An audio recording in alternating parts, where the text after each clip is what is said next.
لو فاكر إن الفيل مجرد حيوان ضخم، استنى تسمع أغرب الحقائق اللي هتخليك تبصله بنظرة تانية خالص. هاي، الفيل ما بيعرفش ينط.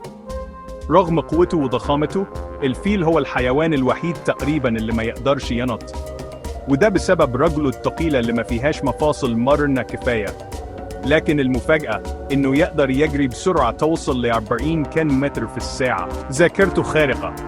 الفيل ممكن يفتكر أماكن شرب فيها مية حتى بعد سنين، وبيتعرف على وجوه البشر والفيلة التانية بعد مرور وقت طويل جدا.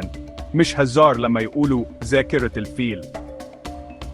بيحزن زي الإنسان. لما فيل من القطيع يموت، الباقيين بيقفوا حواليه بالساعات وبيودعوه كأنهم فاهمين الموت. وفي فيلة بيرجعوا بعد شهور للمكان اللي مات فيه صديقهم. خرطومه أقوى من أي عضلة.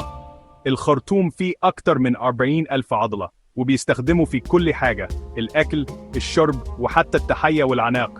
تخيل دقة كده في حيوان وزنه أكتر من 5 طن. بيتكلموا ببعض من بعيد جدا. الفيلة بتصدر أصوات بتكون منخفضة جدا، لكن بتوصل لمسافة أكتر من 10 كيلومتر. يعني ممكن يتكلموا مع بعض وهم في غابات مختلفة. الخاتمة: الفيل مش بس ضخم، ده كائن ذكي، عاطفي، وقوي في نفس الوقت. سبحان الخالق اللي خلق كل التفاصيل دي في حيوان واحد.